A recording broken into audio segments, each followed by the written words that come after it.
Okay, we're live. Hey everyone, let's give some time so everyone can join. And thank you for. It's not transmitting yet. Oh, there's a little delay. Yep. That's fine, but we're live.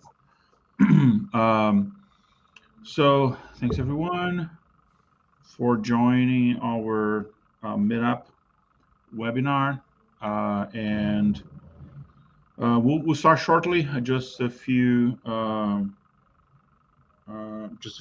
housekeeping announcements here. So this is not like a regular webinar. Um, so we encourage your participation. So if you have comments, it's more like I don't know, kind of a podcast ish. So if you have comments, if you have questions, you can leave at the chat, and we will do and we'll highlight your comment. Let me show one example. Thank you, Mark and Igor, for organizing this. Ruchi, thank you for joining. So that's how it's going to work. So if you have question, comments, let us know. Um, and we'll try to keep this more informal. It's more like a conversation. But of course, we'll present stuff. And the idea of this is not only to present AutoML. By the way, AutoML is half of the presentation. It's what we usually not cover when people talk about machine learning is the steps that we take before, which is more than 50% of the task. So what we need to do to get AutoML ready. So, okay, so people are joining. Mark, you want to comments? You want to say anything before we officially get started? Let's just check the audio. Can you hear us well? I was monitoring here. Looks good, but I think you're all good. Let me see if I can hear myself. 1 second. So I can hear you fine. Okay, so yeah, so I can you guys yeah, hear us? there is there's a big delay. Okay. Yeah, there's a delay in this platform. This is common. There's a I think 10 Yes. seconds delay. Okay, so we got answers. Okay, Yes. pretty If good. you have any questions, you can just type the questions. We try to keep this informal, like a more like a chat. So Hmm. don't if you have a question in the moment, just fire the question, and then we try to answer as best as we can.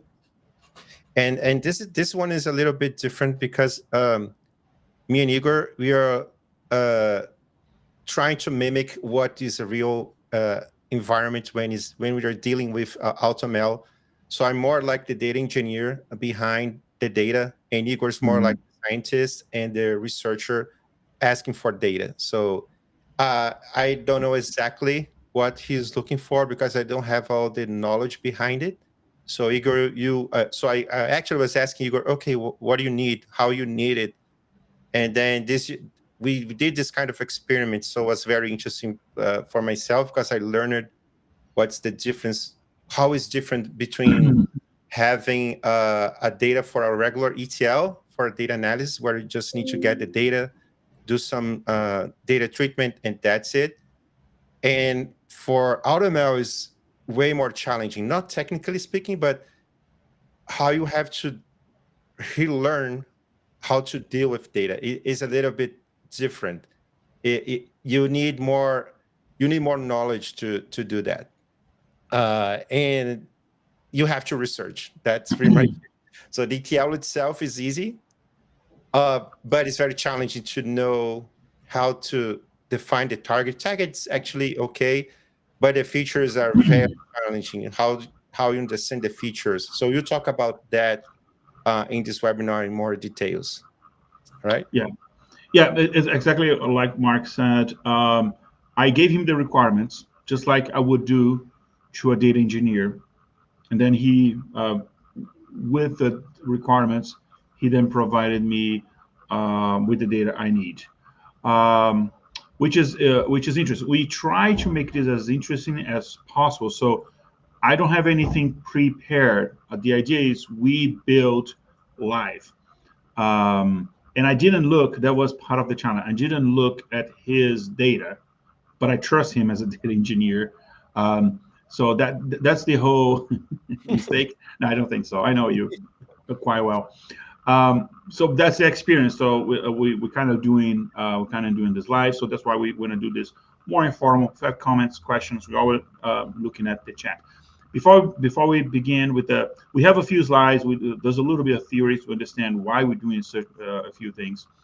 But before we start, there's our QR code here. We'll bring it back at the end. It's not going to be available the whole session because we'll show you screens, PowerPoint, but you can join. We have, so this is a join, by the way, this is a join meetup event. So we're doing for Atlanta, Boston, Portland, Dallas. And but people from other meetups elsewhere, they're also welcome. So we have this meetup WhatsApp community for all of the U.S. and Canada meetup groups. So if you're in the U.S. and Canada, if you're not, you're also welcome. But specifically, if you are from one of these locations, scan it. And we'd like to continue the discussion, conversation after this session. So Yes. then we can all exchange knowledge and ideas. All right. Yes, the meetup groups, Qlik meetup groups are returning. So you see a lot of new meetup groups. So if you have one year where you live, just join it. You may have the opportunity to have a in-person event. So those are the best ones. And then we have multiple online events like this one. Maybe you're not near a city. You can create in your own city if you have the willing to. So you can contact us. We can help you how to set up a Qlik meetup group. And then you can also participate on online meetups. So I'm a member of maybe all meetup groups we have here. Maybe not all of them, but so you always have the online ones. So even if I cannot travel to Brazil or any other country to join an event, I have the opportunity to attend to an online event. So just be part of it. Just look for Qlik Meetup if you Google it, or if you look in our websites, you find easily the link to join a meetup group. All right. Okay, so let's get started. So usually, usually we have a session where we discuss what's new in Qlik. We're not doing this time just because you guys can see the slides, right? Mm-hmm. We're not doing this time just because we have a lot of content to show. Yeah, So it'll be 3 hours event. Just talk about the yes. new stuff. Yeah, exactly. So we'll discuss AutoML today, but in action. The idea is to make things as close to a live AutoML implementation as possible. And so this is very just very summary version of what it's seen, which will be more than this. So we'll have like two, 3-ish demonstrations throughout the session. So first, we'll start with Mark Costa doing all of the data preparation for machine learning as a data engineer, and then I he see have someone. Sorry about that. I see Heidel. Sorry. He's having problems to join. I tried, and it worked. So we can check with you later about the WhatsApp link. Why yeah. you're not able to. I'll paste the link as well in the chat in a couple of Yes. minutes. Sorry, go ahead. So then we have a demonstration. Then jump to my part where I will show the machine learning AutoML stuff. We had already meetup meeting, like our previous one was about AutoML, but focus on language capabilities. So we did like the sentiment analysis with Qlik AutoML. Now it's focused on the process of implementing AutoML. And then we now I have a demonstration which I will split into two demonstrations. So I'll do a little bit demonstration, a little bit of theory, a little bit demonstration, more theory, and then the end of the demonstration. Okay. So having said that, oh yeah, and before we start, always we would like to thank our sponsors, Qlik. Of course, is a Qlik meetup. Qlik gives all the support for us to make this happen. And IPC Global, we both work for IPC Global. Marcos and I, Marcos, I forgot to, it wasn't in the first slide, I forgot to mention. Marcos is our director of DevOps and Data Ops, and I'm director of education and data science. And IPC also support us, help us with everything we need. All right, so having said that, Mark, Good. take it away. All right. So I would just hide us, not now, but in a few seconds. So the first thing we have to start with data preparation, and like I said, data preparation in this case is not it does not start with the ETL itself. It starts with the research of the subject you are studying. So let's move here. And so here are the steps we have for machine learning. So one, like I said, is to identify the metric value to predict. So what is the target? What you're looking for? What you're trying to predict? So is the sales amount? Is the customer churn? Is the cardiovascular disease, CVD? So this is the one that we're studying in today's event. So you be the CVD. So that's the target. So for the entire data set you're going to prepare, you need to specify one target. What you're looking for. So what is the value? And that changes the whole thing. You can have the same data set, but if you change the target, you have to change the whole data set that you have. You have to prepare in a different way. So for this one, CVD, you have to study CVD. What are the things surround CVD? What matters? So it doesn't matter if I live in Alaska or if you live in a different country. Doesn't matter if I'm overweight, if I have a healthy life, or if I have a PlayStation 5 or an Xbox. So we have to start understanding what we have to take in consideration. So just telling those possibilities, you just listen to that. Okay, if we have a PlayStation 5 or Xbox, it doesn't matter at all. But if it's overweight or not, that probably matters. What about the age? Does that matter? Probably. So that's the step 2, the investigate and research. So find what is relevant to that target. So our focus here is CVD. So we have to understand everything about that. And this is a very important. It's highly recommended also speak to a field specialist. So this is something probably most part of the companies will learn in the hard way. They have AutoML, they have a lot of automated stuff and say, oh, good, anyone can do this. Just put the data there, we'll process it, and you get the results. We get the predictions. This will not work. So you need a specialist. You need to understand what you're doing. You need to learn how to aggregate the data, prepare the data, and do every single step carefully to get a good prediction. It's not just about throwing data and see what happens. So you have to understand what you're doing here. In data collection, finally, it's the inventory of data. So, okay, I know everything about my targets. I know what the data that I need to collect, but do we have this data available? So what I have available for me And does it matter? So is this good data? So we have to work with what we have. If we don't have in our current system, we have to, okay, how can I get more data to support uh, uh, our analysis to do a good model for our target? Okay. And Igor, if you have anything to add, just you can interrupt me.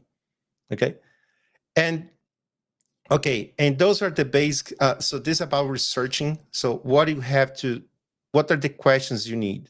So what do I need? So what you're looking for, and what data do I have, and what data do I have to obtain? Sometimes you have partially the data, but if you know, this is small, I know, but this is about CDC, by the way.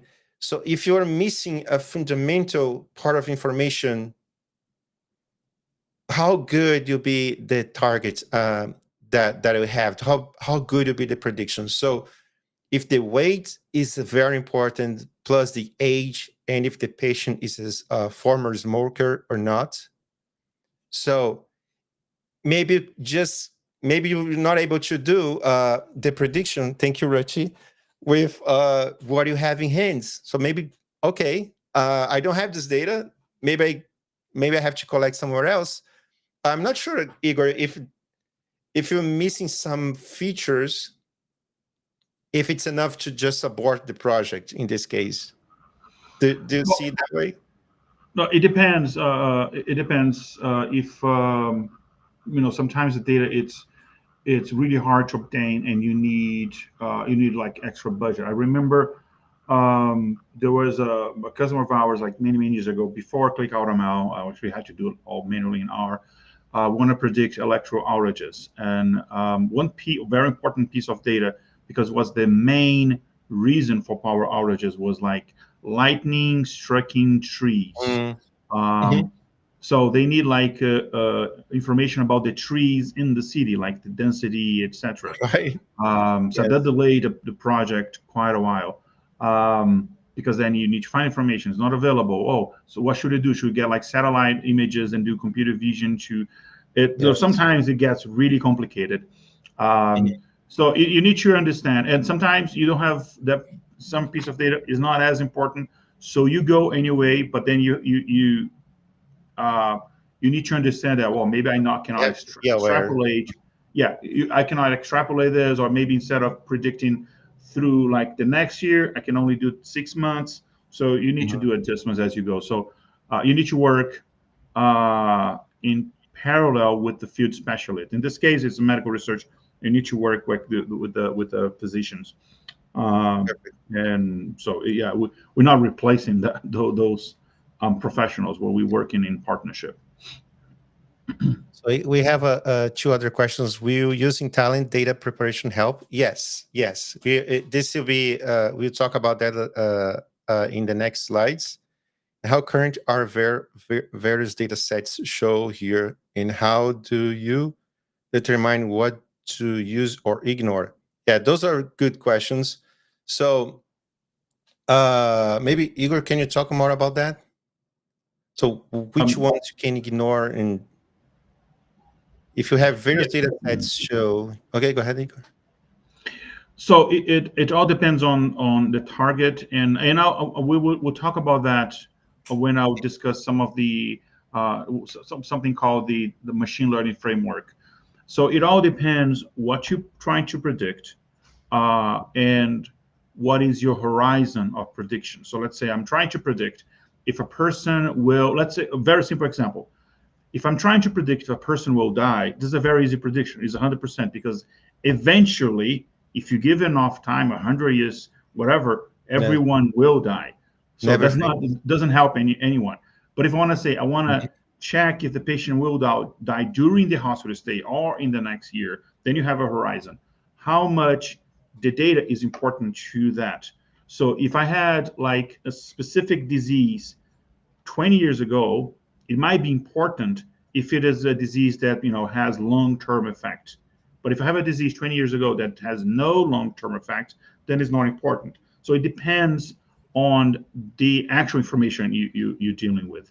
So then that's why it's important to research the literature. That's my starting point. And not only medical research, by the way, Yeah. any research. Let's see what knowledge we already have. I don't need to reinvent the wheel. Let's see what kind of knowledge, what other people found, so then we can continue. And then we'll identify. This is an example. There's a in the image in the middle. There's a bunch of information here, and then I can read that. Oh, this researcher used this information. Then I talk to my team, like physicians. What do you think about that? And they say, oh yeah, no, but is doing this just because he's, I Yes. don't know, studying the generics impact. We're not doing that, so we don't need this, but we need that. So and then we'll decide, and then Even the effects of new medicines and new technologies. So how can that affect? So if you have a yeah. disease 10 years ago, maybe now you have new medicines, so you have advanced medicines that prolongs Mhm. your life or just cure the disease. So Yeah. everything can affect, and that's how also why you have to adjust your model time to time. It's not something that, oh, I did my AutoML Mhm. model, that's it, so you're good. No, you have to keep revisiting and upgrading it and adjusting it. Igor you talk a lot about that in his Mhm. part. Okay, let's move next. Good questions. So then we have the target defined. So what you're trying to predict. So what's your object of study? It's one field, okay? And then you have the features. Features are like are the fields, but are prepared fields. So what are the fields that matter for your data model? So we call these features in the context of AutoML. So a feature is individual measurable property of characteristics of a phenomenon being observed. Features are the input variables to the machine learning model used to take predictions. So I can, and this happened to us. I have loaded a lot of fields, and I know some of those fields should not be used, but I give to Igor anyway. But he can pick the ones that matter the most, and the ones that I know, okay, those are important, are the ones that I treated. I reduced the granularity of the fields. We'll talk more about that later. So I had prepared some of them that I think, okay, those are the ones that matter the most. So those are probably will be the features that Igor will pick during his analysis. But I pull a lot of them. So maybe you have a field that would not be a feature, but it doesn't matter. You can reduce your fields uh, during the AutoML configuration. And then we have the types of measure. I'm not sure if Igor lost his connection or not, but let's keep going. So the No, I'm type, here. I'm here. I'm okay, here. Yeah. types of feature. Uh, so we have the numerical features, continuous value like age, salary, temperature, categorical features. I think those are one of the most important ones. So those are discrete values like gender, product category, or country. I have adjusted a lot of the numerical features to categorical features in my example, and the time features. Okay, let's move next. And the feature engineer, this is very this is very important. So this is where you're going to jump from a simple ETL that you just get data and do it, to actually transforming that to something useful and important for your AutoML model. So it's just how it's a kind of ETL. It's if you look at if you get a load script and just or any transformation you did, you say, okay, this is just a regular transformation, but you have to think about what you're doing to transform a field to a feature. So they call this feature engineering. So feature engineering is the process of using domain knowledge to create new features from raw data that help machine learning algorithms perform better. So now at this point, you need to be conscious about why you're doing transformation, why that way, why that matters. So you need to have in mind already your target. It's impossible to do this part without knowing the target and what you're looking for. Otherwise, it would be just random transformations. So enhance the predictive power of machine learning models by providing more informative inputs.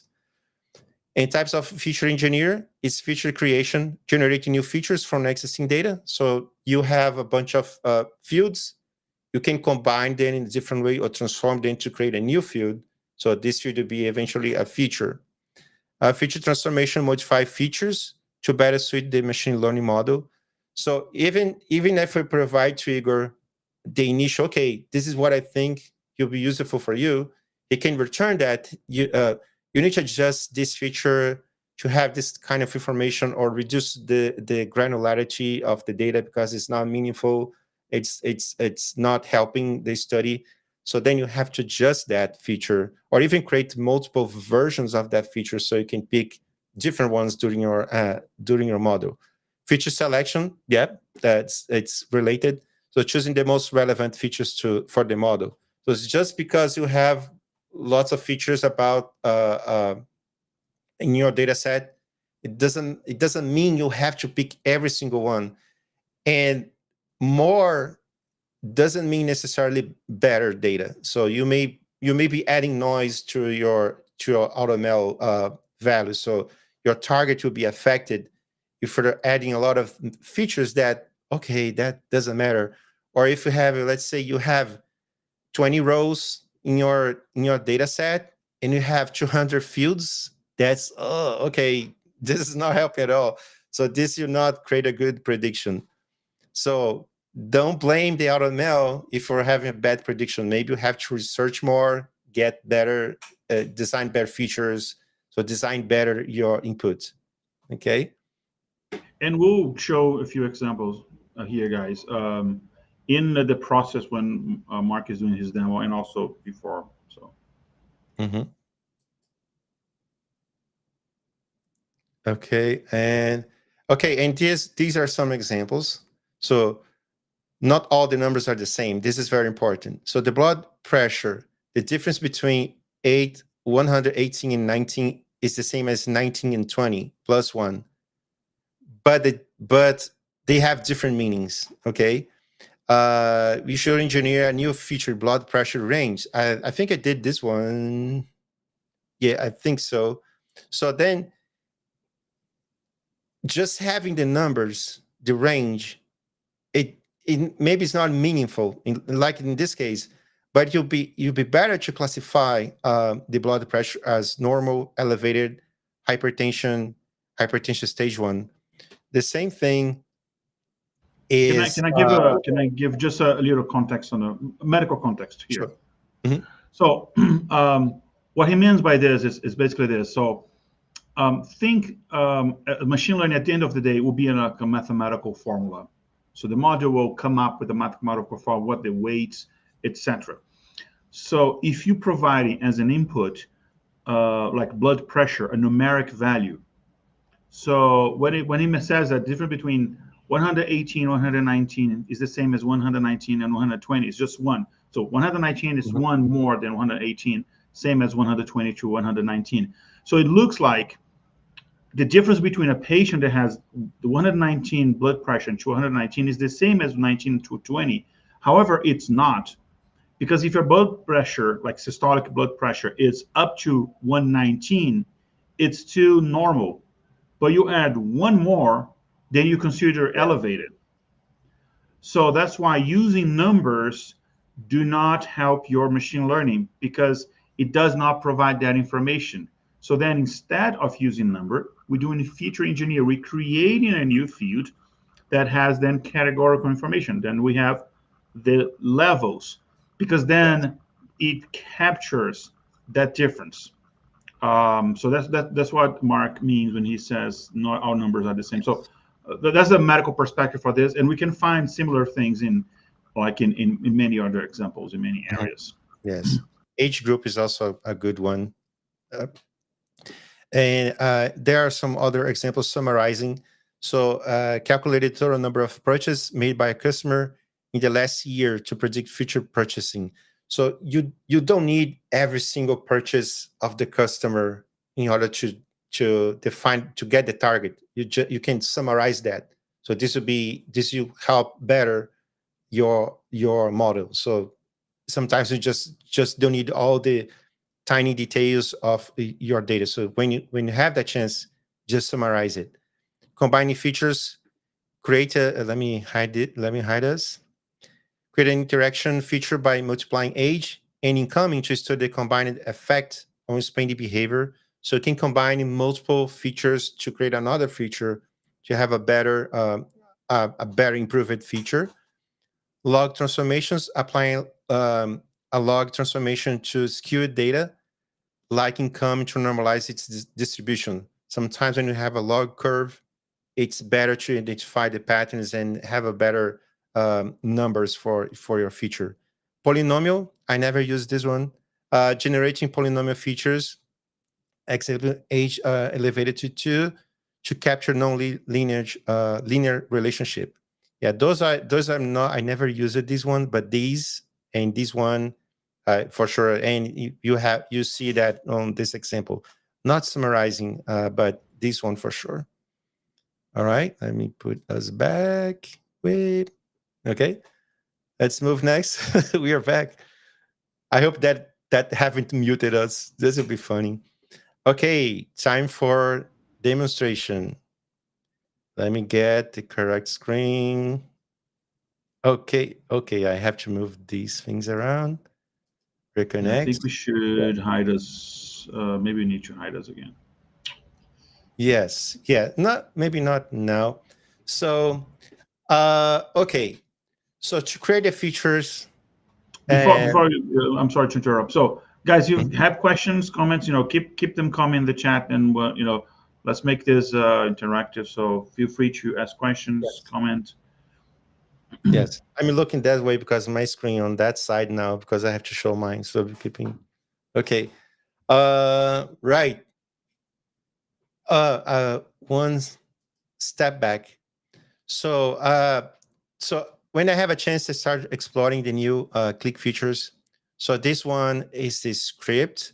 So this script is like a Qlik Sense application without the UI stuff.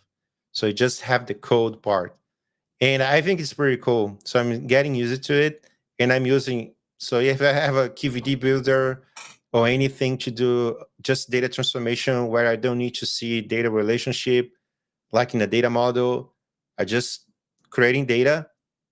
I use this script. So it has a lot of nice features. Like you can see the input. So what data it's going in your process, what is going out, and the name of the tables, the rows. And if you click here, you can see the data lineage, the impact analysis. So there's a lot of nice stuff. You can see all the notifications, reload the history. If you have copies, publish it. It's kind of nice. You can reload from here, or you can check the load script. So this is the load script. And moving back to Alan's question, can I do this in Talent? Can I do this? I don't know about QCDI, but Talent, yes, you can do the same kind of transformation using Talent. You can use your database scripting. You can use any ETL tool that you're familiar with.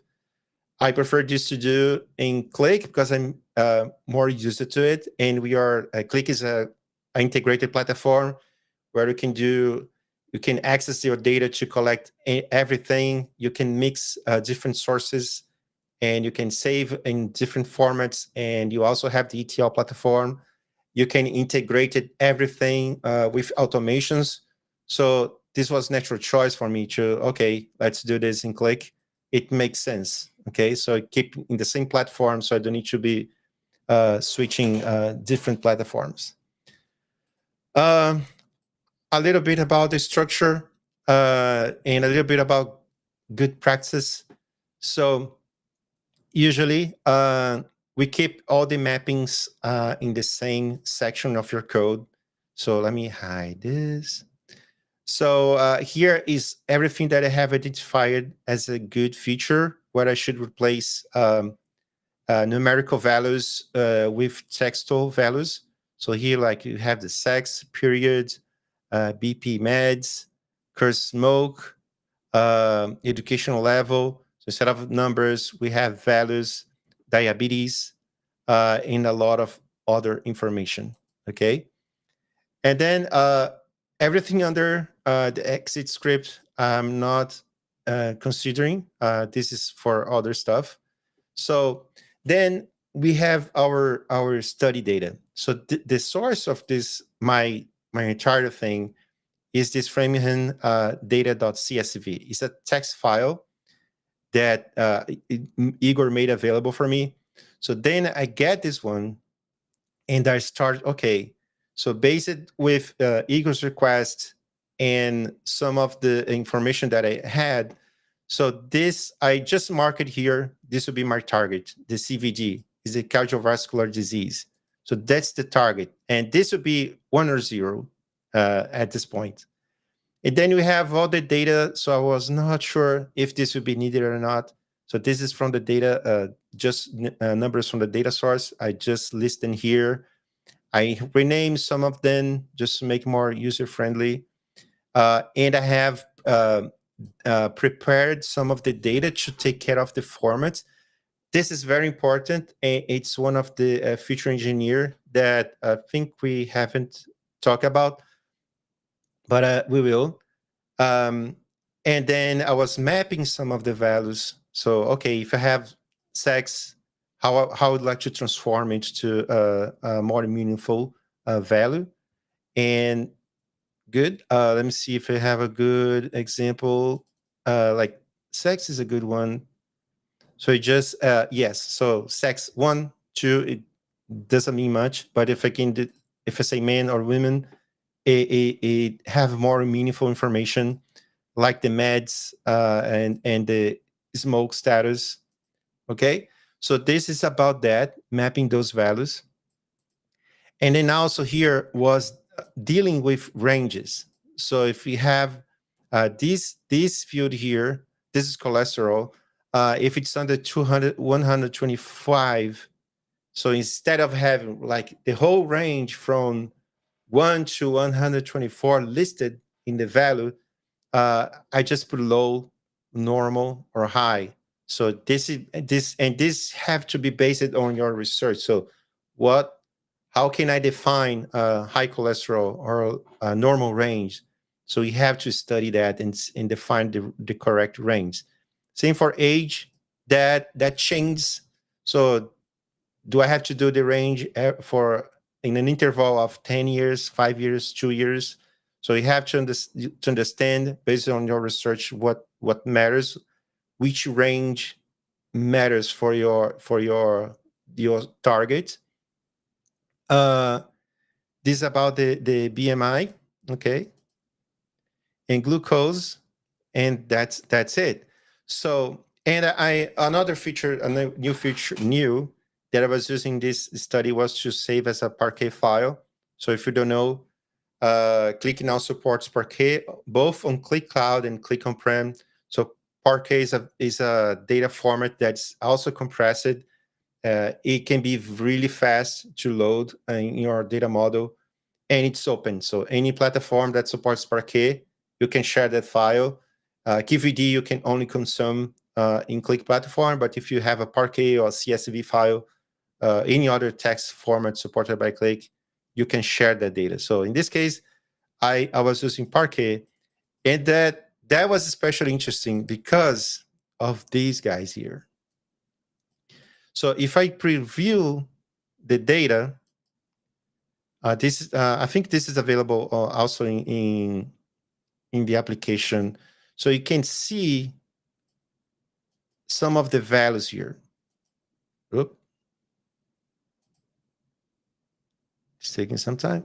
So you can see the CDC and all the other values. This is not interesting to me. I can just, okay, let me just take a look. But what matters for me is this. So 2 things: you should avoid as much as you can null values. So just try to avoid that. That doesn't help your data, your model. I think Igor talked more about that. Um, yes. So if you have a high density of null values, you may, okay, this, maybe I should not consider this as a feature. You have to handle that in a different way. And I'm looking for, let me see if I can, what's the field name again? This one, TOT cholesterol. Where is it? I can't. Okay. So this is one good example. Just for this 500 sample, I have 150 distinctive values. And then this is show one of the values. But I have treated this value right here. So remember, we should not have a high granularity level or a high density of possible values in a feature. So instead of having this, and this is not be meaningful for this study, I have created this cholesterol range. So instead of having 150, I should have around 3 or 4. So if I have cholesterol, so this in this case is just 2. Maybe because it's just a sample data. But then we have reduced it from 150 to just 2 values and more meaningful values. So it'd be probably low or high or low or normal or high. So this can improve your model, your AutoML model. And one thing about Parquet, and that's very helpful here. So we know that in Qlik, the type of the field can be text or number. If Qlik does not know if it can, oh, this can be a number, but I also have a textual value in the same field, so I don't know how to define it. So you have a mixed data type. If you have a mixed data type, this will be null. So you don't know what is the data type. So in my model, everything was identified as a string number. A date is just a number, okay? But if you don't have it defined, it will not be flagged. And this is also doesn't help your AutoML process. So if you bring a data there that the AutoML, okay, is this an numeric value or what is this? Parquet is radical. It's just, if you don't have a well-formatted field, it's just, okay, I will not store anything. This field will be just blank. So not have any value. So those are some of the fields that I had to specify because Qlik was not sure about the format. So I have to specify that. Was a little bit more problematic. So I tried to convert to a numerical value. Sometimes I still having null values. So then I just use the alt function. So when I try to convert to numeric value and it doesn't, I just, okay. So if you're unable to convert, just say 99. That's it. So I did this for some of the values. So these are the kind of data preparations that I was taking care of. So reduce the granularity of the data to create ranges, more meaningful ranges. Make sure the data type is correct. Avoiding the null values. So it's just, okay, if you have a lot of null values, we're trying to ignore those fields, not even bringing them here. And then I adjusted save as a Parquet file and say, Igor, go ahead. That's the data you have to study. And I think that ends it, my demonstration. All right. Let's go back to the slides. Okay. Good. Let's move next. Now it's about Qlik AutoML. So this is where Igor, I hand the data to Igor and okay, let me use that. Yes, have fun with this. And if you have any problem, just let me know. I can adjust the data and you can check again. All right, Igor, it's on you. All right. So this is a classic slide. I'm not going to spend too much time on it, but just we'd like to start from the beginning.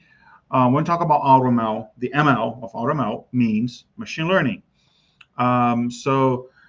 There's this classic definition that is written here. It's a branch of artificial intelligence that you recognize patterns in historical data to predict future outcomes. There's another version of this that says it's a branch of artificial intelligence where you learn from historical data to predict future data. However, I like a different definition for machine learning. Actually, we released a few weeks ago a video where I talk about machine learning, etc. Like it was I think 8 minutes video. Um, and the definition that I like the best is you learn from historical data the relationship within that same data. So then you can understand what might happen in the future. It looks like the same definition, but there's a small chance because there's a small difference because I put the finding the relationship first and then the prediction. And I'll talk about that more in a few minutes.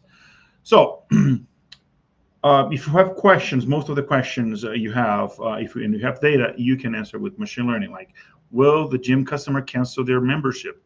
That's a classic customer churn. What is the expected lifetime value for a given customer? There's a classic type of regression. And this is just kind of it was taken straight from the Qlik help explaining the process within AutoML. So we start with an experiment, and I'll explain in a minute what an experiment is. And then I can do multiple experiments. And then I use different algorithms to find those patterns. Once it is trained, I have a module, and then I can make predictions. Don't worry if you do not understand what I just said. I'll explain this in more details. Basically, that is machine learning. That like fancy term. That's basically what it is. Now, machine learning exists to solve or to answer multiple types of questions. AutoML specifically can answer two types of questions. We can say three because one of those two we can split into two different types. But basically, it's designed for classification and regression. In classification, we have two types: binary or multi-class.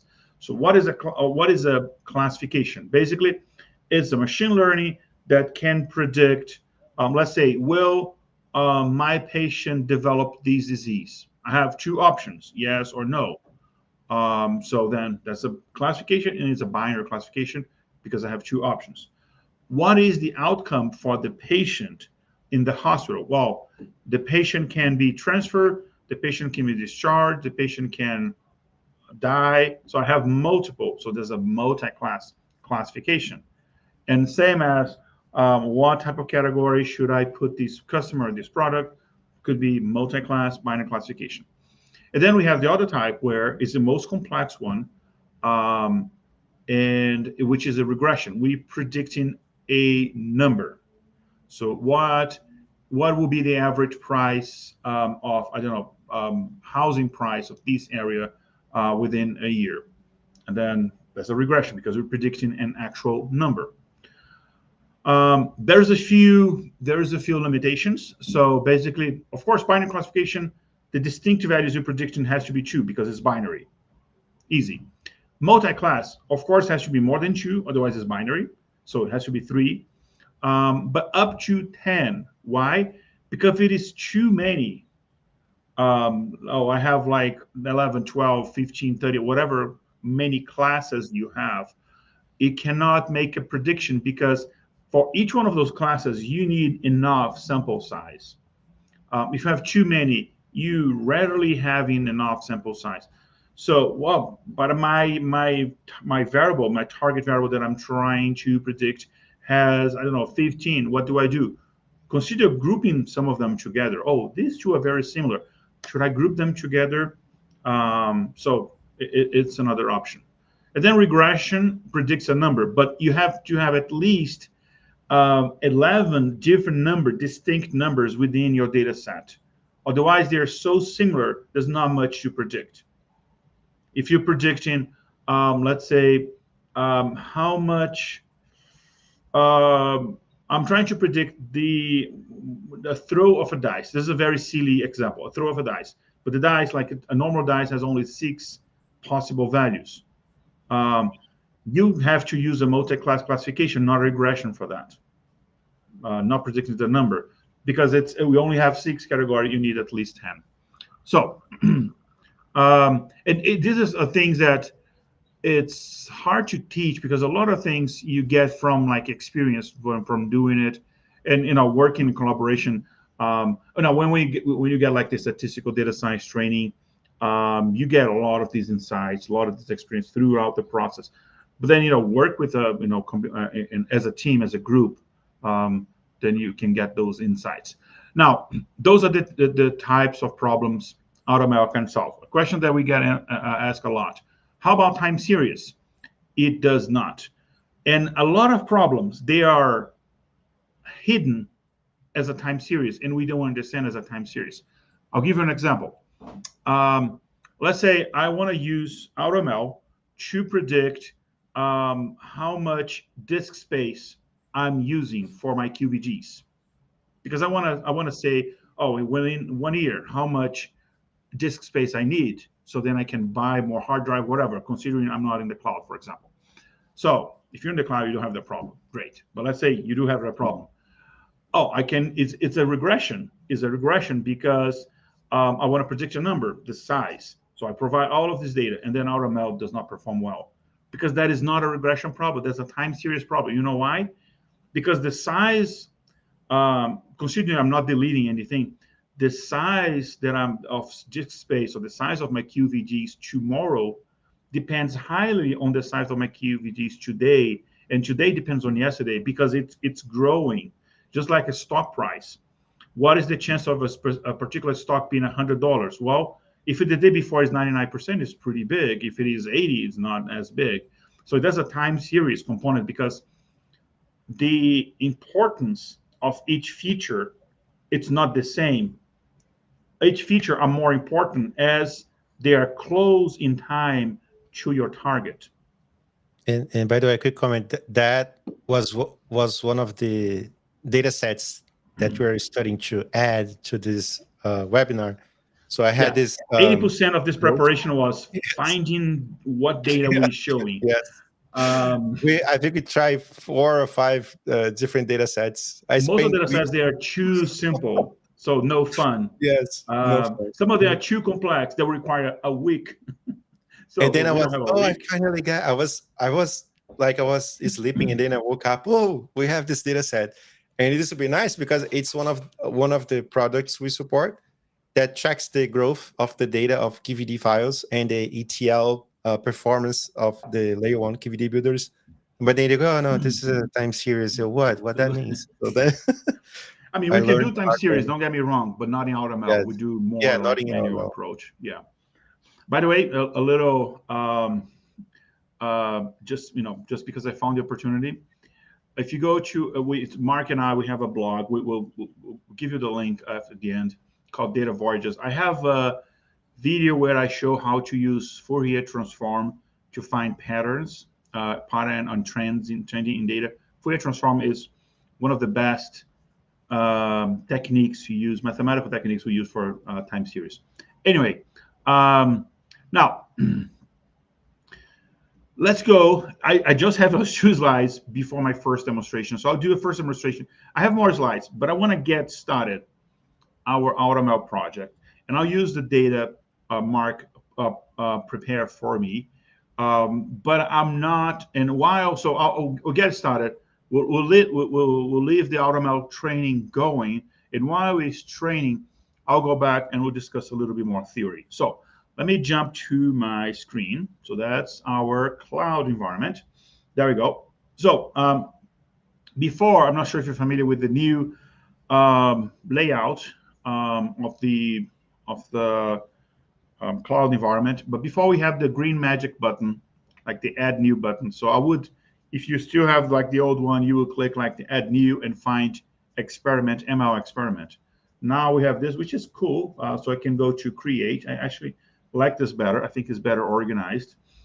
And then I have all of these things I can create. Like the script is the one that Mark was showing you, but I want to do a machine learning experiment. All right. And I will discuss in after this first piece of demonstration specific what an experiment, deployment, etc. is.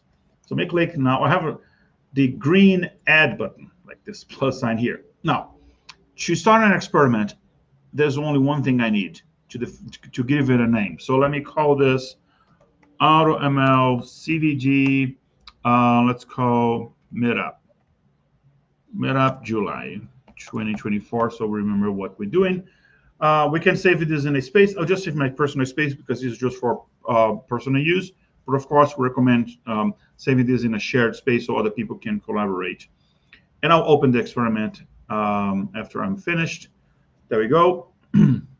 So Qlik will guide me through the process. And the first thing I need to find is a training data set. So that's the data set with historical data that I will use to train my module. So let me go to the specific space we have for the meetups, which is, let's search for meetup, Qlik meetup, and I will find it's something study data, cert data. There we go, that's the one. So that's the Framingham study data, Parquet, our data sources from the Framingham Heart study. So no real, I mean, this is real data, but no personal identifying information here. So this data we can use for this purpose.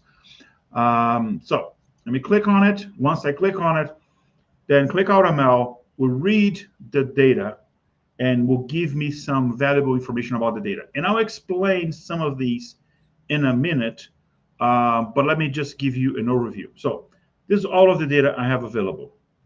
All of the columns. And if you scroll down, you will notice that for each one of them, it'll identify the type of the data and the feature type, which are two different things. So I'll give you an example. Education flag. That's basically your education level. So I have is an integer because it's a number. The possible values are 1, 2, 3, 4. And the feature type is numeric. By the way, this is wrong because it is a number, but it's not treated as a numeric. It's just the number is just a code. So I can come back here and change this to categorical. Those are categories. So treat them as text, not as numbers. So don't put them as like in mathematical formulas directly. Those are some work that needs to be done before. So you can see that and make that treatment if you want to. Actually, I don't need it because I'll use another field that has the actual categories for education. But just to give you an example. So I have all of these. Sometimes you have a few columns that are grayed out because they cannot be used. Let's say we have a column that has only one value for every single row. It's useless. There's no variance. So then it's grayed out. You cannot use it. Now, we have a very good question here. Let me pop up from Ruchi. Can you combine several Parquet data sets in the ML experiment? The answer is no. For not only AutoML, all the ML tools, you need to provide one file. So that's part of the data engineer, people like Mark Costa work. If you have multiple files, you need to combine them into one table, save as one file. That's how Qlik AutoML and any ML tool expects it. Okay, so I have all of this. First thing I need to find is my target. What am I trying to predict? So I'm trying to predict cardiovascular disease, CVG. I have two options here, the numeric and the categorical one, because I know this is a categorical. It's basically, are you developing cardiovascular disease within the next 5 years? That's the problem that I'm trying to answer, the question, yes or no. So I'm picking this one. So I basically just need to click here, then Qlik picks that as my target. You see the little target icon here? There we go. That's my target. And then Qlik automatically identifies that as a binary classification. Great. I'll come back here in a minute. Let's discuss this fuse. Now, all of the fuse, with a few exceptions, and we discussed why, they are selected. So these are features, and Mark discussed features as well. So basically, those are the columns that are not my target. The columns that are will be used as an input for the model to learn. However, I cannot use all of these columns because some of these columns will confuse my model. Some of these columns are not meant to be used in my columns. And once I explain in the theory, like what is the machine learning framework, what is target leakage, etc., then you have a better understanding. But a little spoiler because I want to unselect some of these. This, for example, this is an ID. This is an ID. So I'm not providing, I cannot use an ID. Oh, because you have an ID is an odd number, then you have, no, it makes no sense. It's not helping me to predict that. So I'm removing that. Also, I have 3 columns for sex. If I'm providing 3 columns for sex, it's the same as providing 1 because they basically providing the same value. So I'm going to pick the categorical one because this is a categorical one. Total cholesterol is another example. My creative cholesterol range for me, so I don't need the number, so I can unselect that. Same for age. Actually, age, I don't know which one will make more sense. So let me bring it to, and then let's see the model to the side. And then I have like this current smoker. I want to do this. I want to remove these 2. How many cigarettes per day someone smokes? This is the original one. This is another one. So this, yeah, doesn't matter. They're basically the same. Now I have a few here that are excluded because I have too many distinct values. So it's not going to add anything. BMI range I want. So I'm going to remove some of these. Actually, I want to remove this, keep this. Now, there's a few. I'm not going to do all because that will take more time. But there's a few here that are important to remove. This prediction will be made when I have some type of information, some level of information. So let's say I want to decide if a patient, I want to not decide, I don't have the power. I want to predict if a patient will die or not. I will predict the patient will die or not. That's okay. So if I'm predicting if the patient will die or not, I cannot provide the date of death because that means I'm telling the module, I'm cheating and telling the module, hey, this patient died. But if the patient is alive, I don't know if the patient will die or not. I don't have the death, the date, the date of the death of the patient. So that information comes from the future. I don't have any information from the future. Like I want to see if this patient will have high cholesterol, and then I cannot have something that is they only know for patients that have high cholesterol. Like if a patient is taking a specific medicine, the only patient with high cholesterol take. So any information that comes from the future that you only have if you know this, like if you know that your answer, then you cannot provide it because you already know the answer. And when you need to make the prediction, you don't know the answer. So like the prevalence, actually this I want to bring it because this means that if there are people in the family with that. So Here, I'll yes, move our, oops. I'll move us to the side there. good, good, good, Okay. good. Yeah, so people can see the whole screen. Yeah, and all of this time I'll also remove because they mean what and death, patient die. I mean, it's all information I'll have in the future. If patient has any cardiovascular disease, well, that's what I'm trying to predict. So that's we call target leakage. So I want to avoid all of that, and that's a very common trap for people to follow. A lot of people say, I don't need a data scientist to do Qlik, and every time I hear that, I don't know, I want to jump through the window. Oh, with this, you just with a few clicks, you don't need a data scientist. And then people said, oh yeah, great, yeah, I don't need a data scientist. And then they do all of that. Look, my model, I have 95% accuracy. Great. In training, having 95% accuracy is easy. I will just provide data from the future. And then you put into production. By the way, you don't have no idea how to put in production because there's a lot of concepts involved in terms of machine learning operations. But then your production accuracy drops to 30%, which is less than throwing a coin. Um, and then why? Well, because you actually need a data scientist, but now you don't need a programmer to do the machine learning. But then you can work in a collaboration with the data scientist. And also, instead of 10 data scientists, you need 1, 2 data scientists to do the work. Now, I have all of this. Now let's discuss this a little bit. I'll leave it running, and then I'll show a little bit of theory, what actually going on the back end.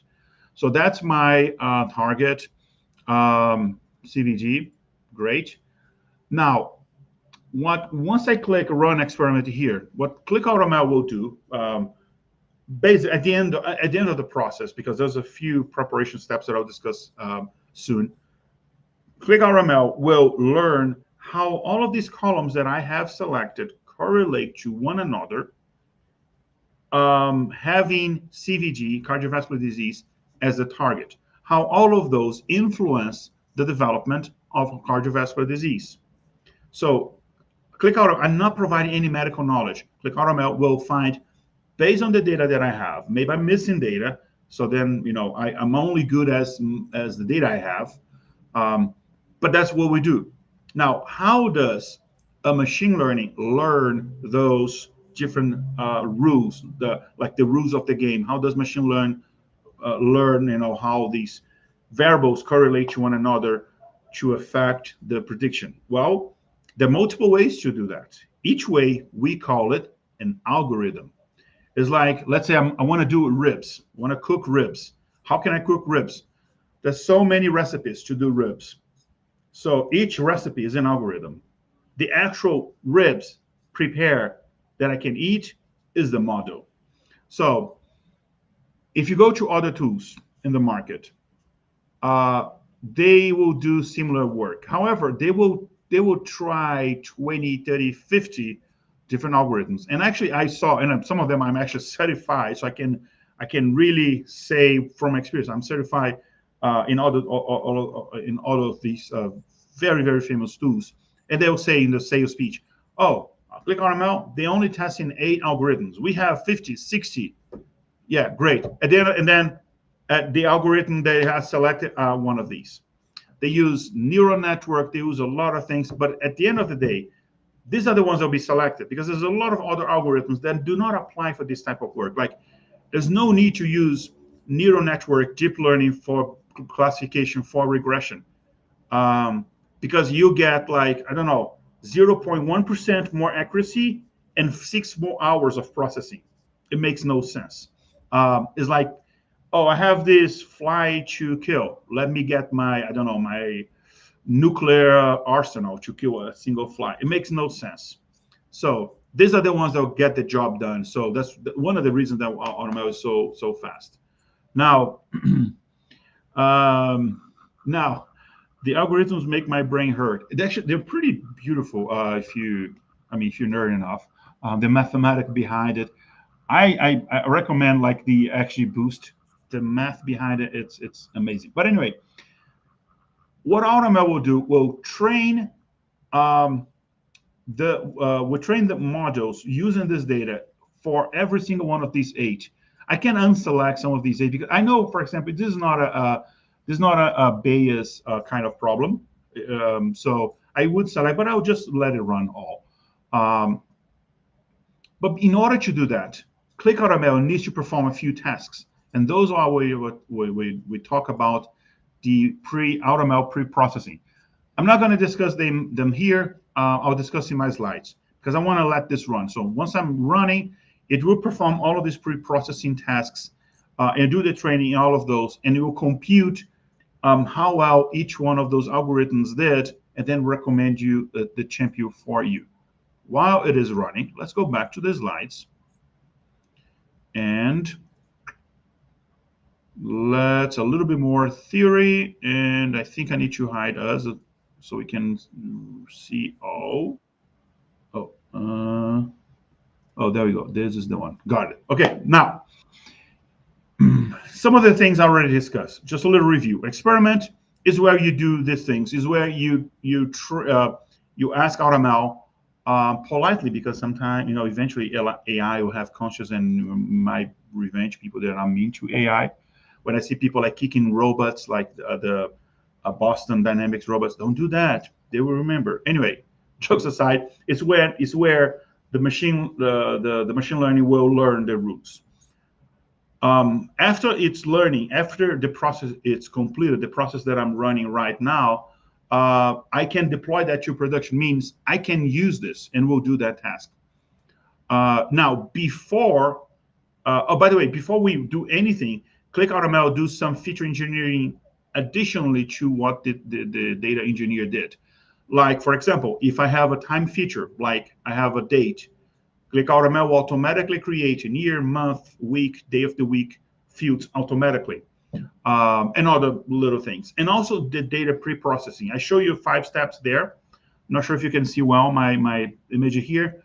So if there are columns with no values, Qlik AutoML will do the imputation of nulls, which it could be how accurate these calculations are, as accurate as if you're doing in Python or in other tools technologies. By the way, on the back end, AutoML runs Python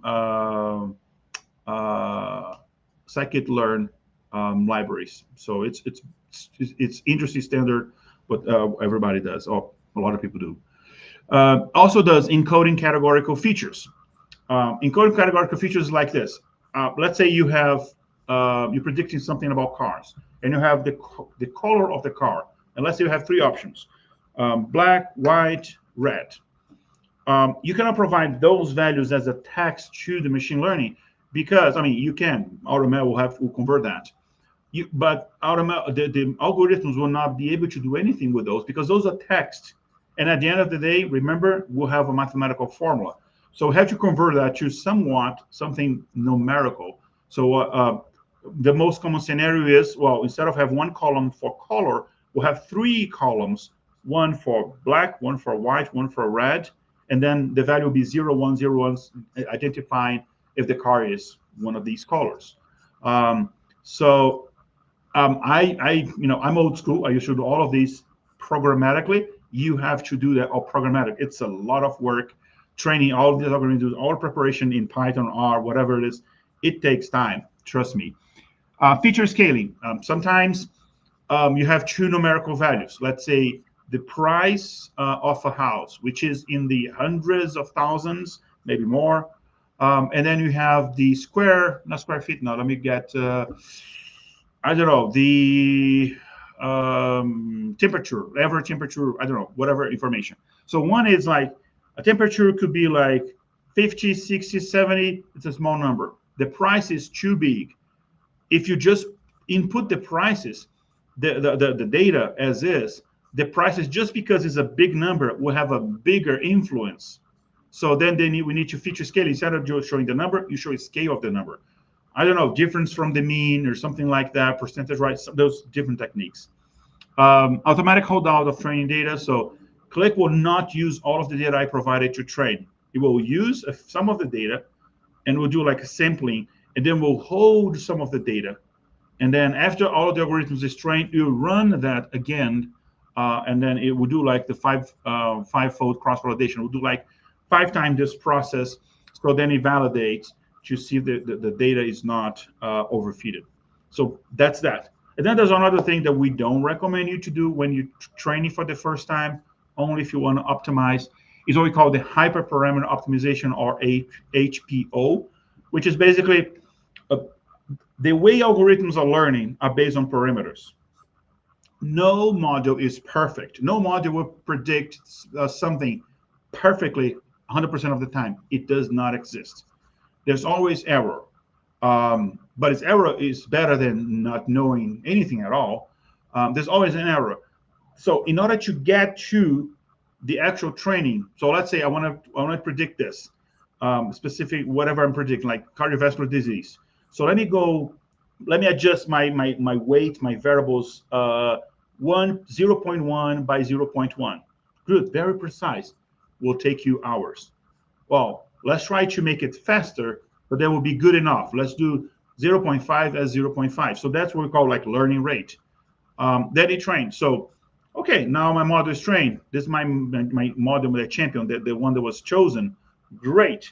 Now, let me then take and do a hyperparameter optimization. Let's try to, instead of 0.5, let's try 0.4, see if we get better. So these are some of the things that it might help your model or not. Now, by the way, we are almost, actually, the training is done. We're almost done here, and I'll go back there to show what we did. Oops, not this, sorry. And when we saw the data before the training, there's a few the different insights Qlik AutoML will give. I'm not going to read all of these, but for example, if AutoML says, there will like a little bit of warnings. If AutoML says your data is sparse, there's too many null values, so AutoML cannot use it. If it says it has high cardinality, it cannot be used. It means like it's like an ID. Oh, I have so many distinct values. It's like an ID. It doesn't help me to find the patterns. Um, or if it is one hot encoded, it means that it's a categorical column that has less than 14 unique values. So that's how, remember the categorical, I forgot the exact term, the categorical encoding categorical features. The way Qlik AutoML will do depends on if it's unhot, encoded, or impact. It depends on how many different values you have. Is a little or more constant. The column has the same value in all of the rows, so I cannot use it because there's no variability. So this is some information you will Just find it. a comment. This is very interesting because you can deal with the feature engineering during the data preparation part. But even though Qlik will, you can improve your data or you can change it in a way that, so it's kind of a safe net. So even if you did something wrong, Qlik will, be careful with those values. So if you don't have your data perfectly well done, it will let you know that you can make some improvements, and you can pick which field will be a feature or not. So this is very interesting. Yeah. Okay. Now, this I will discuss soon. So let's go back here. Let's go back to my screen. And there we go. So now I left one column that I should remove on purpose because I want to show you something. Look at my model. I have, let me go back. Actually, no, up. The one means 100% accuracy based on F1 score. 100. Great, I have the perfect model. I told you I don't need a data scientist. I'm doing better than a data scientist. Yeah, right. You're providing the target. So I had another column that has CVG. You're providing that. So you're providing the answer. No, everybody knows the future if you provide the future. So this is a module I cannot use because it's useless. Because if I'm trying to predict if the patient will have cardiovascular disease, I don't know if the patient has cardiovascular disease. But don't worry, I left this on purpose. So what do? I left it by mistake or maybe something I didn't know. So I can create a new version. Look at this. I can create a new version, and then in my new version, I can come here, get my features, and I can unselect that one. And then I can click run, and then Qlik AutoML will do a version 2. So don't worry if that things like that happens. You still can work. Okay, so Okay, this is quick run. question, Igor. Can you, so let's say you have multiple versions and you have did a lot of complex feature selections as settings. Can you change different versions? Is that possible? If you want to hold back one of the chains, is that Yeah, possible? I mean, I still have version 1 here. So if I don't like version 2, I can go back to version 1. Yeah, unless you delete Oh, version cool. 1, Hmm. which is this button on the bottom right here in red. Unless you do that, then yeah, no problem. Okay, so it's training all of this model will be finished in a minute. Let me go back to the slides again while it's running, so we don't need to wait. Now, let's discuss some important um, terminology and some important concepts in machine learning. And that concept is what we call machine learning framework. Okay, machine learning framework. So, machine learning framework it's a combination of different concepts that are important. I would say even mandatory for us to implement machine learning, like to really implement machine learning. So one of them is event trigger. Like my machine learning module, it's not running all of the time. It's not running like it's not real time. There is one moment in time where I run my machine learning. There is an event that triggers the prediction process. It could be, I don't know, 3 days after the patient is it's admitted to the hospital. It could be every beginning of fiscal year. It could be something, but there is an event. There was a date that happens. There was We do these webinars about machine learning. I don't know how many times we did so many times in presentation demos, etc. And one demo that I use it a lot in many scenarios is this one called the patient readmission. And this actually it comes from a true use case, was actually implemented in different places. Will the patient, after you discharge the patient goes back home, will the patient come back to the hospital within 30 days? I need to predict that before the patient leaves the hospital. So while I still have the patient, so I can treat the patient better. But when? It's when the patient is admitted, it's in the middle. So I need to define the event trigger. So most hospitals is like, well, it's when the doctor said, oh, this patient will be discharged within the next 24 to 48 hours. So there's a flag they mark in the system. So that is the event trigger. When that happens, the data then for that patient will predict what is the chance of the patient be readmitted. Okay. Another very important concept that I find people who are not trained in machine learning, they get it that wrong um, quite often is the data role. If I'm predicting something for a patient, or it could be for a machine, for a customer, for whatever it is, all of the information needed needs to be in one row.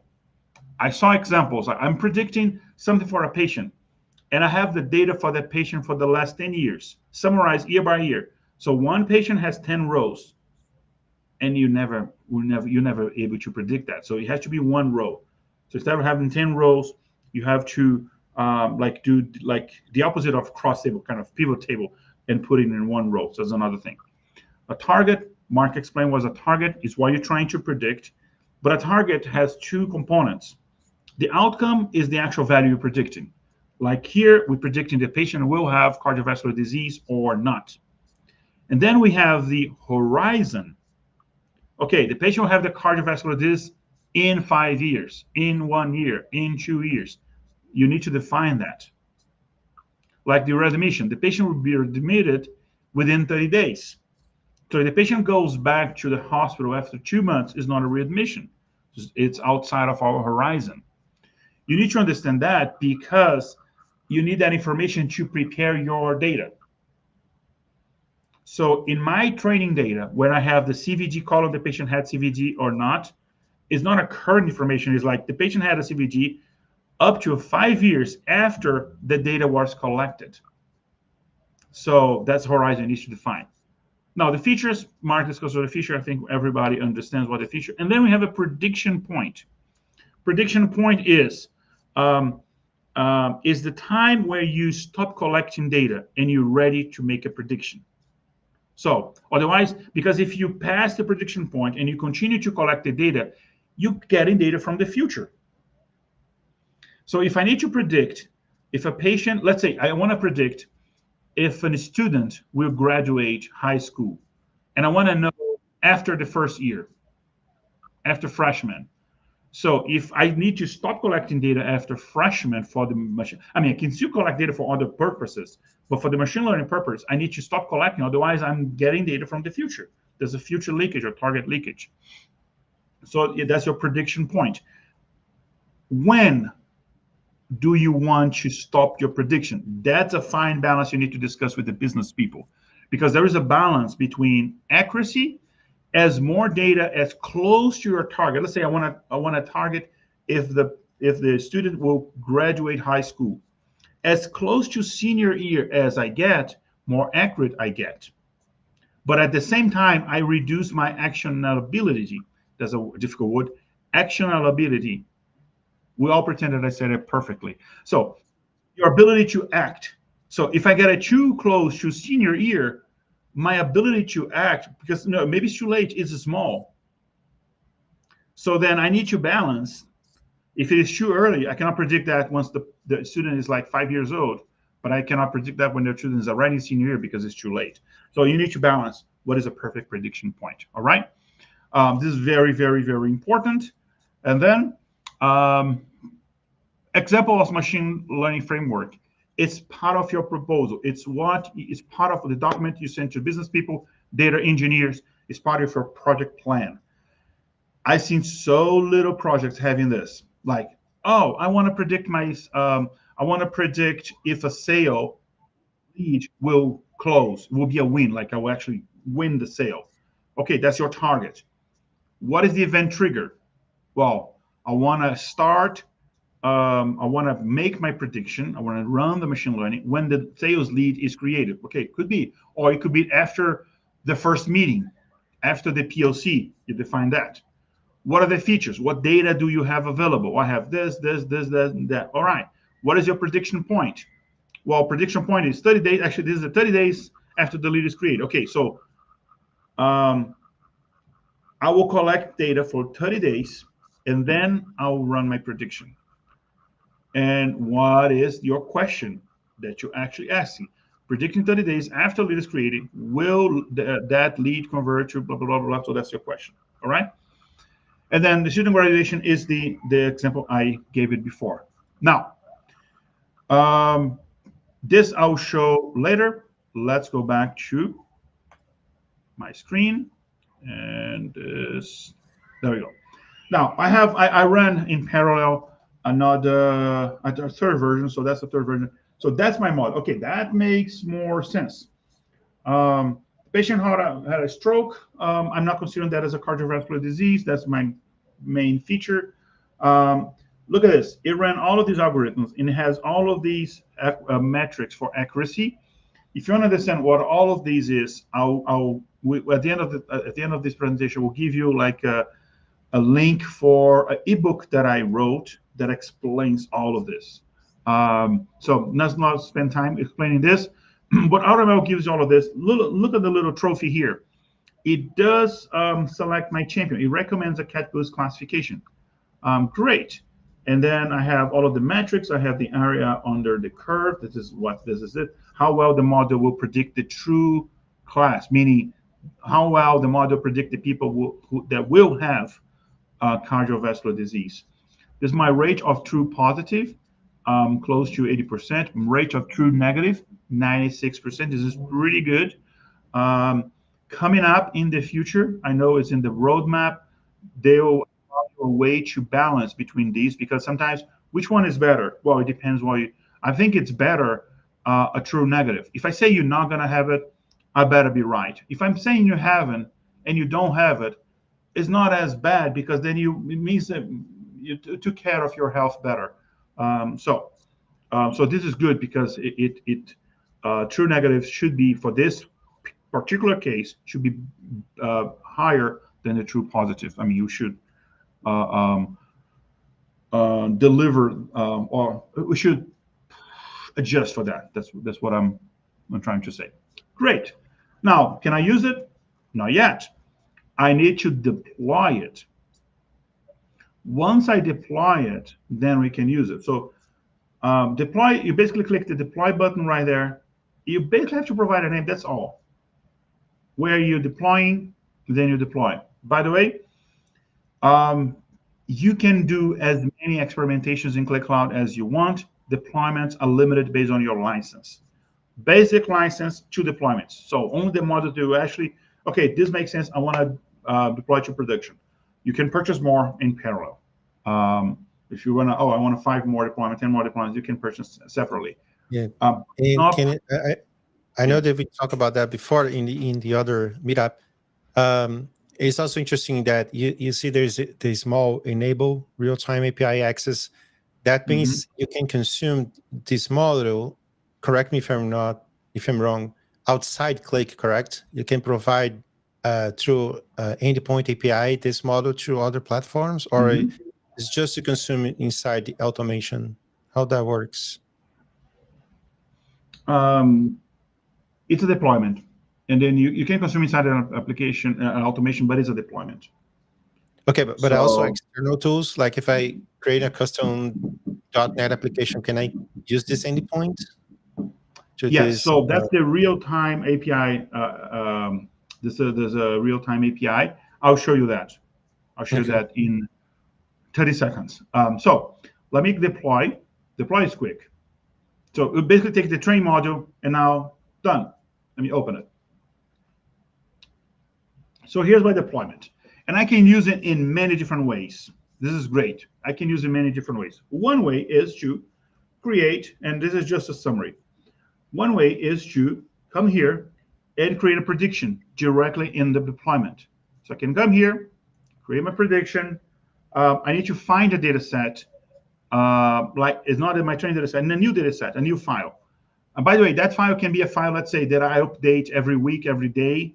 So we'll always use the same file, and the file that will only have the records that I'm trying to predict. So let me find this one here. I will clear the spaces, and I'll find. Actually, let's do Framingham. I have other Framingham.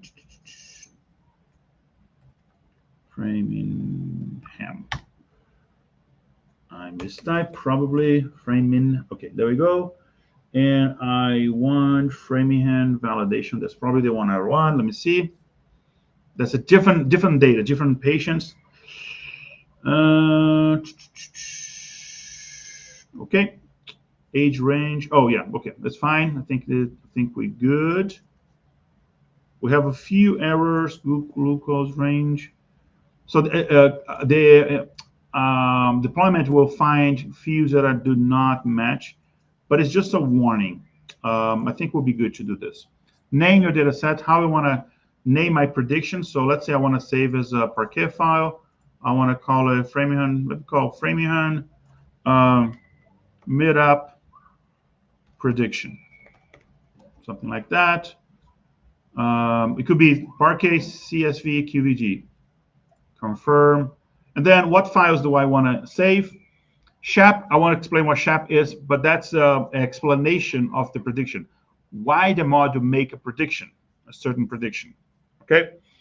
And I have two different flavors of SHAP. There's a SHAP and coordinate SHAP. So basically the coordinate SHAP is the SHAP file, but with a cross table.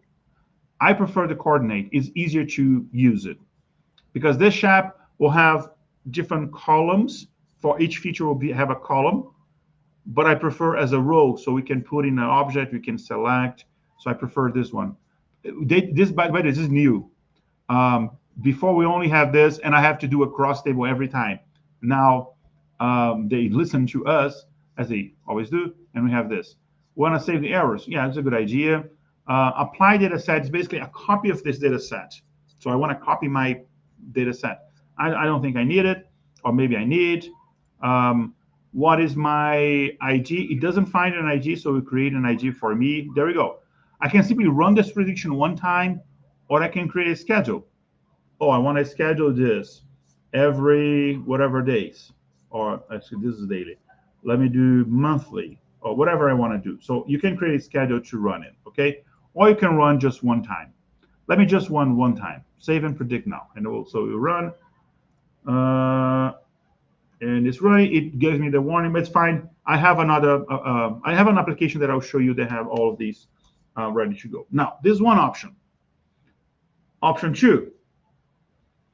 I can, if I want to use externally, or even let's say in another environment, I can use this real-time prediction API URL. So you need for that a developer API key, which you get. Let me go to, actually is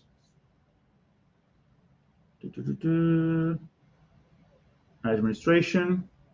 So you need to go to the QMC administration, and you need to go to API keys, and you need to create one API key for you. So you create one API key for you, so generate new. You need that API key to authenticate, and you need this key. So this is basically a REST API. You provide, you input the data for prediction, you get the results. This is an REST API. You pass as a JSON format. So in the future, we're planning to do some like presentations, webinars showing how to do this in Python. Run a Python consuming this. In the future, if we get like enough people interested, then we might do it. All right. So there's another option. Those are the only option? No, I can do automation as well. Now the deployment is a resource available in the cloud. I can use it. I can use as an automation. So let me find. I do have. Let me get my automations.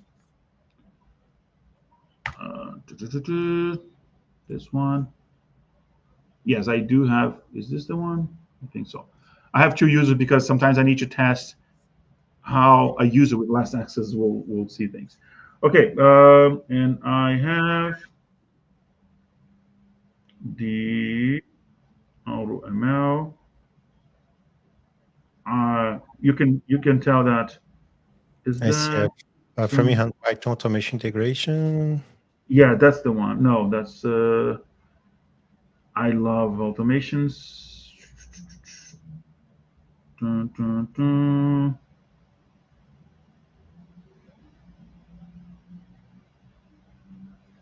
That's not the one that I am.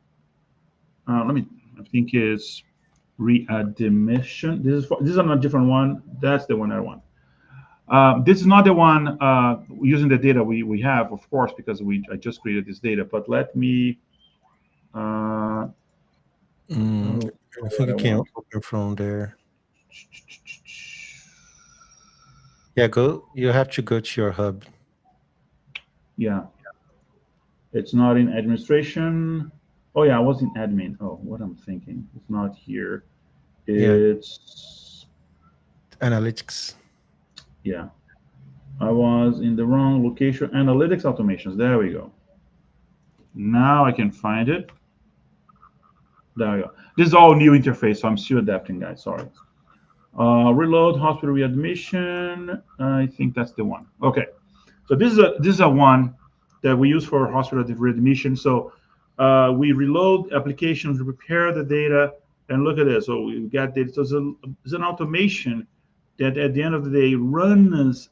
So this is deployment. See, deployment IG runs the prediction, and once I run if I run the prediction here, it means I have set up this. So then you basically run this on demand and will save a file with my predictions so that I can consume it. And then I'm running the application that shows that at the end. Okay. So that, and it does a bunch of things. It runs all the automations. It sends a Teams message at the end of the, once this is completed. This is another way. Or if I have a Qlik application, so let's say I do a new Qlik application here, and let's go Meetup CVG predictions.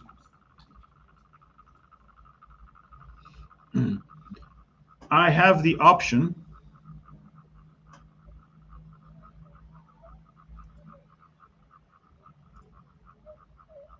okay, load script.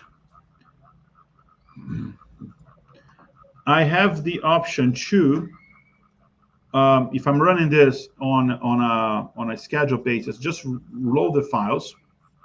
Or if you go connection, you can create a new connection and look at this. There is AutoML. Where are you? AutoML. So, or I can create a connection to AutoML. And these are all my deployments. So you can pick a deployment and create a connection. So you have all of these options available to you. We'll take more time to show in detail all of these. So let me jump to actually showing an application that I have already built here. But before I do that, let me go to my final slides. Now, let me maximize this. Now, remember the AutoML before I deployed that shows all of those mods, all the algorithms, and how they were, like one was better than the other. How it does it know? Because there's something called model scores, a different methodology to score a model, to know how well a model performs. So those are model scores. Again, this is the book that I wrote, and other sources on the internet as well. You can learn about these, the different types. But this is how it does it. Now, if we back to AutoML, I show you that, oh, the stroke is the most important feature, and this is the second one, etc. That's based on different ways. There's different ways to calculate that. In AutoML, they show two ways. One is permutation importance. The other is SHAP importance. I also have ebooks about SHAP, by the way, and it's all at the end of the presentation references if you want to download and read it. But AutoML does not export permutation importance, only exports SHAP importance. What are those? Very briefly, permutation importance is evaluating how important is each feature, each column, each field to the prediction. How important is this? If I remove this field, does the model still predict well? So permutation importance evaluates that. How does it evaluate it?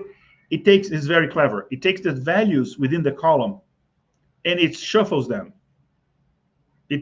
So it's wrong value, but it shuffles them and see how that affects the prediction. If the error increases too much, then this is important, because if I mess up with this data, then my prediction is worse. So then this is important.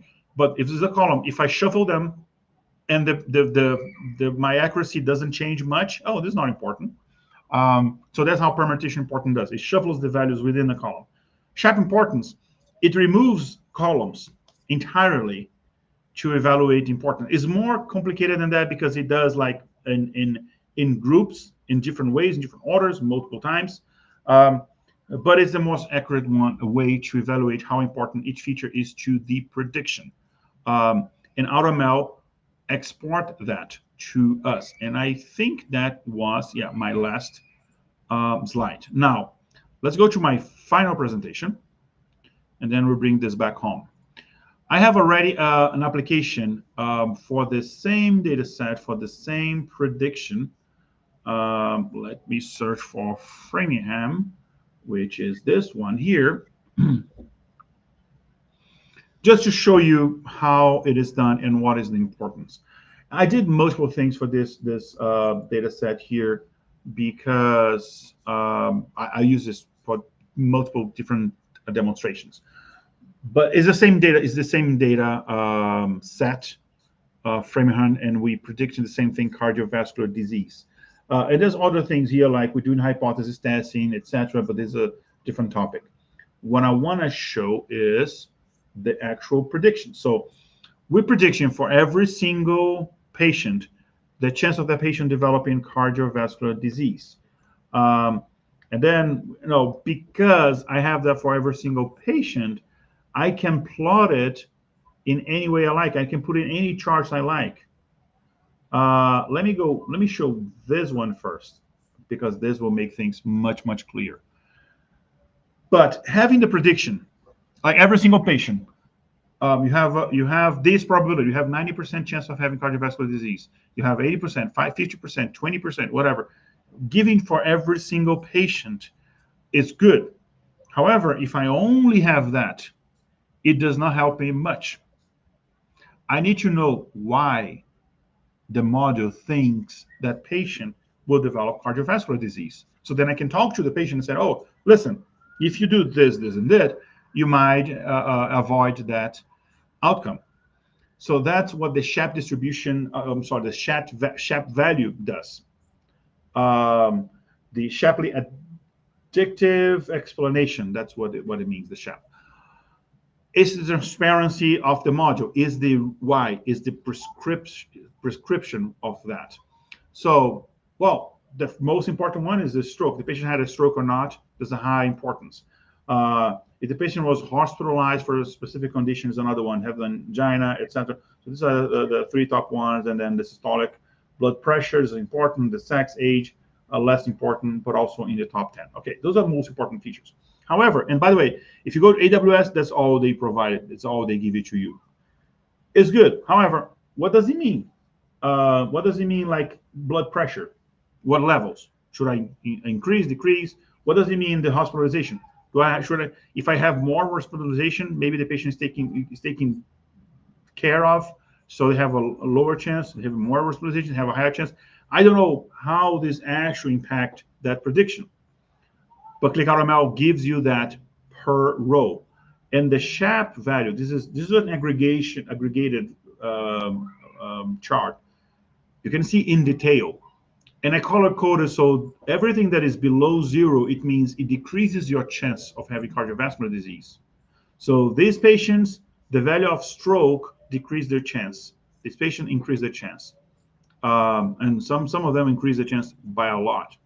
So then you can select specific patients and see, okay, this is how it implicates. Or, oh, model is predicting that I'll lose this customer. Let me see why. Oh, it's because of the price, it's because of this. But because of the price doesn't help me. Is the price too low or too high? Because maybe it's too low and the customer thinks this is not a good quality product. Maybe I should increase a little bit. Or maybe it's too high, it's too expensive. So here I understand how. So when we name this this webinar, like to actually get insights for AutoML, at the end of this, what we mean, because then we can actually get insights. And then if you go back to the previous